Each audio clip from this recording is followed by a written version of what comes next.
Hello, it's PSYCHOCORE. Beneath the Mind. Have you ever felt a strange connection to a story, a symbol, or an image, without knowing exactly why? Maybe it was a myth from an ancient culture, maybe a dream filled with strange but familiar shapes, or perhaps a piece of art that stirred something deep inside you. According to Carl Jung, these moments are not coincidences. They are windows into something much deeper than personal memory. They come from what he called the collective unconscious. Jung believed that the psyche has more than one layer. On the surface, we have the conscious mind, what we know, what we remember, what we choose. Beneath that lies the personal unconscious, a storehouse of forgotten experiences, repressed feelings, and private dreams. But even deeper, beneath that individual layer, lies a third realm. A shared psychological inheritance passed down through generations. This is the collective unconscious. It is not shaped by our own life events. It is something we are born with. In this hidden dimension live the archetypes, universal patterns,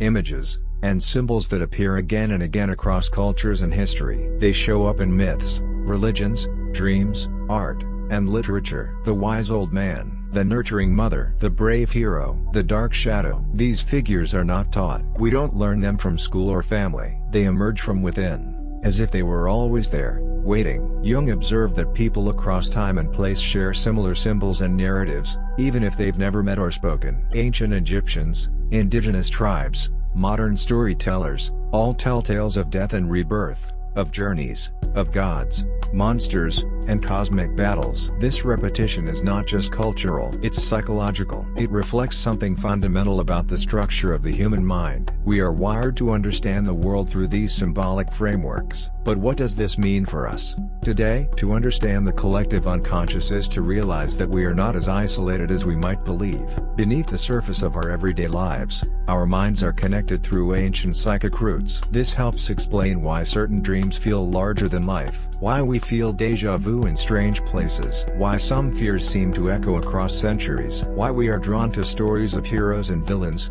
love and sacrifice, regardless of culture, religion, or time period. The archetypes shape how we think, feel, love, and suffer. When we fall in love, we often project the anima or animus, the inner feminine or masculine, onto the person we desire. When we face inner conflict, we may be confronting our shadow, the repressed parts of ourselves we'd rather not see. These aren't just abstract ideas. They are real forces in the psyche, forces that act whether we know them or not. In modern life, we are often cut off from these deeper realities. We focus on the external, on careers, screens, social roles, appearances. But the collective unconscious does not disappear. It simply waits. It speaks to us through our dreams, through sudden emotions, through symbols that pierce through our routine. A sudden fear, a recurring nightmare, a strange sense of déjà vu. These are the voices of the deep, trying to be heard. Jung didn't suggest we retreat into fantasy. He didn't ask us to live in the past. Instead,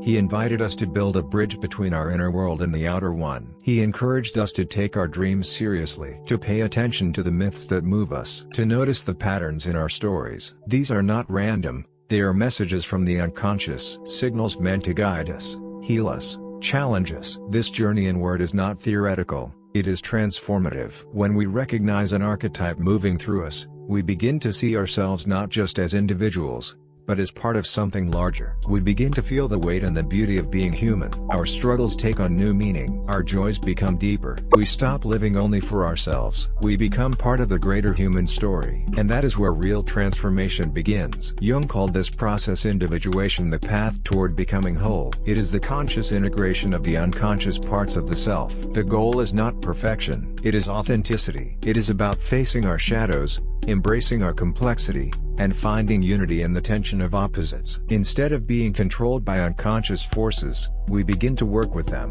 Instead of projecting our fears or desires onto others, we learn to meet them within ourselves. We become more responsible, more honest, and more alive. The archetypes don't vanish, they become guides, allies on the path. Our dreams, Jung believed, are one of the most direct doors into this inner landscape. A dream symbol is never just one thing. A snake can represent fear, wisdom, or transformation. A house might symbolize the self, or different rooms of the psyche. A journey could point to a rite of passage. These images carry layers of meaning, many of them older than language. By exploring them, we awaken ancient wisdom. Not knowledge we gain, but knowledge we remember. The collective unconscious is not a system to conquer or analyze to death. It is a mystery to live with, a source of power, insight, and depth. It teaches us that life is more than function, more than success or failure. It is a sacred process of becoming. In a time when many feel lost, disconnected, or numb,